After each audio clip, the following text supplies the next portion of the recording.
അങ്ങനെ കളിയും ചിരിയും സന്തോഷം നിറഞ്ഞ 2 ദിവസത്തെ വാസത്തിന് ശേഷം ഞങ്ങൾ ഞങ്ങളുടെ വീട്ടിലോട്ട് തിരിച്ചു പോവുകയാണ്. ഞങ്ങൾ പോകുന്നതിൻ്റെ അന്ന് അസീന ഞങ്ങൾക്ക് ഉണ്ടാക്കി തന്ന ഫുഡാണ് കേട്ടോ. ഉച്ച കഴിഞ്ഞ് കഴിച്ചിട്ട് പോയാൽ മതിയെന്ന് പറഞ്ഞ് ഞങ്ങൾക്ക് വയറ് നിറച്ച് ഫുഡൊക്കെ തന്നിട്ടാണ് വിട്ടത്. ഞങ്ങൾ നിന്ന് എല്ലാ ദിവസവും ഞങ്ങൾക്ക് പായസം വെച്ച് തന്നിട്ടുണ്ടായിരുന്നു. ഏതെങ്കിലുമൊക്കെ പായസം അവൾ ഉണ്ടാക്കി തരും കേട്ടോ.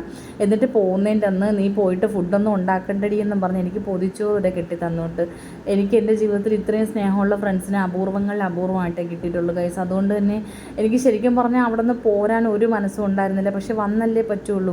അങ്ങനെ എനിക്ക് ചക്കയും തേങ്ങയും ചോറും എല്ലാം ഒക്കെ തന്നു കേട്ടോ. അപ്പോൾ സിയാക്കുട്ടി ഞങ്ങൾ വരുന്നതിൻ്റെ അന്ന് അവൾ എവിടെയോ പോകാൻ ഒരുങ്ങി നിൽപ്പുണ്ട് അവളുടെ ഉപ്പൂപ്പാൻ്റെയും ഉമ്മൻ്റെയും കൂടെ. ഞാൻ ഈ മൂക്കുത്തി സനാര മൂക്കുത്തിയാണ് കേട്ടോ. അവൾക്ക് ഡാൻസിന് മേടിച്ചാണ് ഇതെടുത്തിട്ടപ്പം സന എന്നെ ആൻറ്റി എരുമയെ പോലെ ഇരിക്കുന്നതെന്ന് പറഞ്ഞ് എന്നെ കളിയാക്കി. മൂക്ക് കയറിട്ട എരുമയെന്ന് പറഞ്ഞ് അവളുടെ കൂട്ടക്സിൻ്റെ കളർ കൊള്ളൂല എന്ന് പറഞ്ഞ് ഞാനും തിരിച്ച് ട്രോളി കേട്ടോ.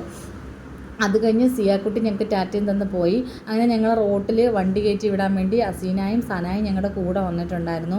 എനിക്ക് അറിഞ്ഞൂടാ ഗൈസ്, എങ്ങനെയാണ് ഇതിന് സൗണ്ട് കൊടുക്കുമ്പം എന്ത് പറയണമെന്നില്ല എനിക്ക് അറിഞ്ഞൂടാ. അത്രയ്ക്കും എനിക്ക് സന്തോഷമായിരുന്നു കേട്ടോ. അപ്പോൾ ഞങ്ങൾക്ക് പായസവും ചക്കയും എല്ലാം തന്നുവിട്ടിട്ടുണ്ടായിരുന്നു. കുഞ്ഞിന് കൊടുക്കാനാണ് കേട്ടോ പായസം തന്നുവിട്ടത്. കുഞ്ഞു വീട്ടിലില്ലായിരുന്നു. അപ്പം 2 ദിവസം സന്തോഷം നിറഞ്ഞതിന് ശേഷം ഞങ്ങൾ വീണ്ടും ഞങ്ങളുടെ വീട്ടിലോട്ട് തിരിച്ചു വന്നു ഗൈസ്.